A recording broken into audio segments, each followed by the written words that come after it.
If you want more gym members, you're going to need to learn onboarding for retention. And I call it onboarding for retention because the first few days of a brand new membership are the most important part. Now, this is one segment of a 4-segment sales system. I taught the needs assessment, the price presentation, handling or embracing objections, and now fourth and finally, we're going on to onboarding for retention. And these are processes that you'll need if you're interested in getting more members, especially from marketing measures. So I'll link to those other videos here towards the end if you haven't seen the other ones, because if you don't do the other ones well, the onboarding step's not going to matter at all. And I've worked with, like 1,000 gym owners and a lot of other business owners as well who are interested in acquiring clients from lead generation and getting clients faster than they could by just waiting for people to show up and walk in through their doors. Now, the common thing that occurs is when someone is closing memberships with organic traffic, those sales happen so much easier, like 70-80% close ratios, sometimes a lot more. Then when they start generating leads from cold traffic, their follow-up is terrible, and so those people don't even come in through the doors, because leads these days need follow-up within 60 seconds or less, otherwise you'll lose the majority of them. And B, their sales processes aren't good enough for onboarding prospects that came in on an offer, that are earlier on the buyer's journey. They didn't come in on their own.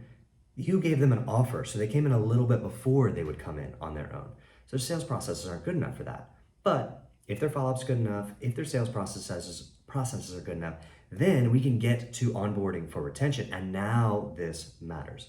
So let's do it. I'm going to assume that you've got those things dialed. Let's talk about onboarding for retention. Here is one of the most important stats in a fitness business. It's the 90 to 120 day turnover stat. So if someone is experiencing attrition in their gym or studio that's more than 5% per month in an average, like a 12-month average, more than 5% per month is very, very hard to overcome. I know there's a lot of people out there that'll say, 6, 7, 8% per month, no big deal. Actually, that is a big deal, because you have to work so much harder on the lead gen front. Everything farther down the pipeline means you have to work exponentially harder on this end of things. So if our retention is bad, we've got to generate like 3 to 5 times more leads. Why? Because if you generate 100 leads with excellent follow-up, you can get 80 of them in through the doors. With mediocre follow-up, you can get like what most people get, 30, 40 of them in through the doors, right? A lot of people, if they don't have follow-up that happens within just a few minutes, they're only going to get like 10 or 15 people in through the doors from 100 leads. If you get 10 or 15 people in through the doors from cold traffic, from traffic that came in on an offer, let's say you get 10 in through the doors. Well, if you're really good at sales, you're going to convert 5 of them. If you're not really good at sales, then you're going to convert like 2 of them. If you have 0 sales process at all, you're going to convert like 1.5 of them, like 15%. You're going to convert 1 out of 10 opportunities. So if you convert that 1 and your retention is horrible and they only stay for like 3, 4, 5, 6 months, and then they fall off, those 100 leads were just worthless, no profit in the business, right? So in order for that to go well, 1 sale from 100 leads who only stays 4 months, you're gonna have to like 10x this. You're gonna have to get 1,000 leads per month. And I don't know about you, but I look at the cost per lead these days and it's never, ever gone down over the last 5 years. It's steadily gone up. So most facilities do not have the budget to afford 1,000 leads per month, to afford buying 1,000 new leads per month, that is. However, if all those other things go well, and from 100 leads, you get 80 people in through the doors, and of those 80, your sales processes for people who came in on an offer are really good, and you convert 40 of them. Wow, this is really great. You added 40 new members from 100 new leads in just a single month. Now we get a shot at retention. What you will find is that people who join from an offer are earlier on in the buyer's journey, so they don't have as much internal push or as much, call it pain, in their lives to necessitate them moving forward. Think about the guy who walks in and is like, yeah, the doc said I have to start working out. I've known this for 10 years and I've been meaning to do something about it for a long time, and enough is enough. I'm going for it. that person has a whole stack of reasons to keep working out. Think about the person though who was like, hey, I saw this offer, I saw this thing, I saw this advertising that you're doing, so I decided I would come in and give this a try. Well, that person, they've got reasons for coming in. They've got things they want to achieve, but they probably haven't experienced that lifestyle moment where they're like, oh, I have to do something about this. So onboarding is so much more important when we have excellent sales processes and excellent follow-up and excellent marketing. Much more important than when you're closing organic members. So people who come in through the doors on their own. So there are two things that we want to do, and we want to influence how long they stay, and we want to influence how many people they refer. Think about it like this. The turnover stats of someone who joins and cancels in the first 3 to 5 months, almost all of those people were not onboarded well. That's why I like to look at the 120-day turnover stats, like how many of your new members cancel within the first 120 days. That'll dictate how good someone's onboarding is. And if somebody has less than 5% monthly attrition and they're generating a lot of new membership sales per month, they're probably doing well. If somebody has more than 5% monthly attrition, there's a lot of opportunity for gains here because you do this well and it has an exponential effect on the number of leads you have to generate, right? To affect the first 120 days, the easiest way to do that is the first 30 days of a new membership. The easiest way to influence the first 30 days of a new membership is to influence the first day. Now, if we influence this first day really, really well, they will use it frequently for their first 30 days, which means that they'll be around for the long haul.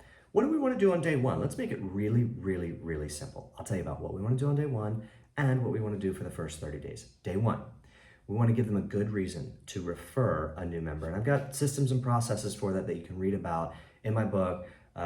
It's called Gym Membership Sales. You can find it at membershipsalesbook.com if you want. And there are quite a few things that you can do to get a lot of day one referrals, a frequent occurrence of day one referrals, and a frequent occurrence of ongoing referrals.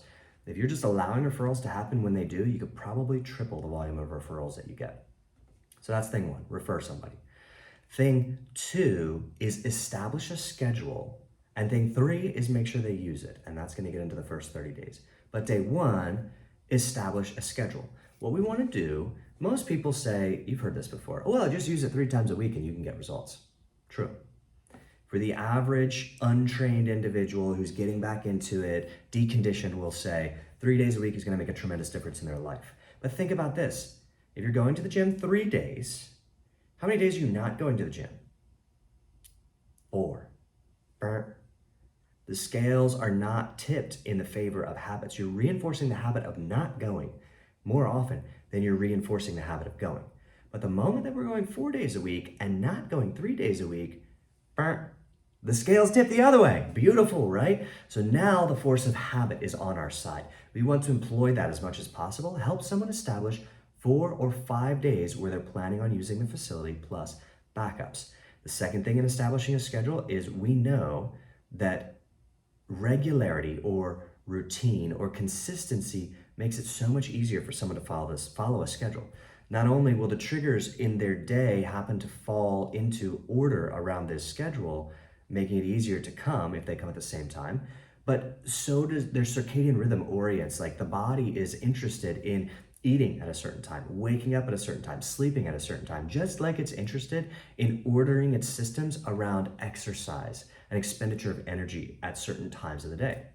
So get the biology on their side, get the triggers of their lifestyle on their side, and help them pick a time that's consistent.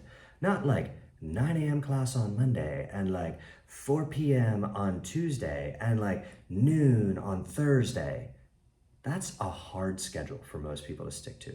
9 a.m. Monday through Friday. So much easier, right? You don't even have to think about that. You don't even have to look at your calendar to know where you are at 9 a.m. Monday through Friday. So that would be the second element to establishing consistency, to establishing a healthy schedule. 4 to 5 times a week or more, consistent timing. Now, the next piece, helping somebody follow through. We don't have to follow up with all of our new members forever for the rest of their lives, but if we're very, very good at staying connected with them in their first 30 days, that will establish patterns and habits for the rest of their lives. So what we like to do in the facilities that we own is we establish that schedule, and if somebody's not in that class that they said they were going to be in, we want to follow up with them as soon as possible. Hey, Sarah, I know you usually come to Tuesday at 9 a.m., and that's part of your success plan for your first month here. I just was checking in to see if I should save a time for you in the 10 a.m. class, or if you'd rather come later on this evening. If you don't want me to save a spot for you, no worries. We'll see you tomorrow at 9 a.m. Either way, I can't wait to see you. I'm going to leave that voicemail. I'm going to leave that text message, and then I'm going to go on to my next follow-up task. What does this mean? This means we have to know A, when people are coming in, so we have to know their schedule. We have to have established that. And B, we have to be able to follow up with them not like a day later, 2 days later. It'd be like if I invited you to coffee right now and you never showed up and I didn't reach out to you for 48 hours. Like, did I really care that you weren't there? Not really. If I invited you to coffee today at noon and you didn't show up by like 12:15, 12:20, I'd probably be reaching out like, hey, everything okay? Like, are we at the wrong shop? Like, what happened? If I didn't hear from you but till like 12:30, I'd be like gone. I'd be on to the next thing. So that's how it works in real life, right? And so we want that to be part of the natural experience here so that people know that they're missed and cared for. Don't do the guilt trip like, oh, you said you'd be here. Don't do that. But say, hey, would you like me to reserve a spot for you in the 10 a.m. class or the noon class, or would you rather come tonight? Either way, no big deal. Either way, we're looking forward to seeing you tomorrow morning at 9. And like, Sarah's going to be teaching that class, or George is going to be teaching that class, and I'll make sure he's looking out for you. That type of scenario is what we're looking for in onboarding for retention.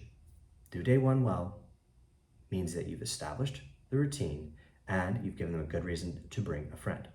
Do the first 30 days well means you're following up with someone not the next day if they didn't show up on the time they said, but that same day within the hour where they didn't show up for the time they said that they were going to show up.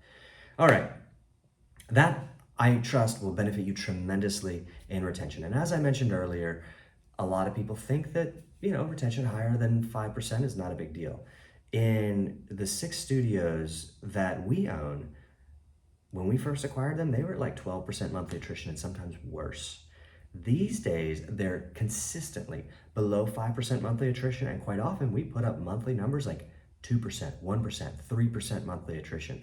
So it averages out over a 12-month average to like 4 or 5% monthly attrition, and we're working on getting that down to closer to 3% monthly attrition on average, 12-month average. And that makes a tremendous difference in how much effort you have to spend on bringing people in through the doors. So I trust that this helps you. And if you're interested in getting help with bringing more people in through the doors, let me know. There's going to be a link in the description below this video where you can schedule a call with us, and we'll figure out together if getting our help with bringing people in through the doors is even a good fit for your situation. Now, a lot of times we have a wait list and we're not actually able to onboard new people for several weeks and sometimes longer. But what we can do is have a conversation, and if what we do is not a good fit for your situation, we'll be able to recommend resources and other things that'll help you out.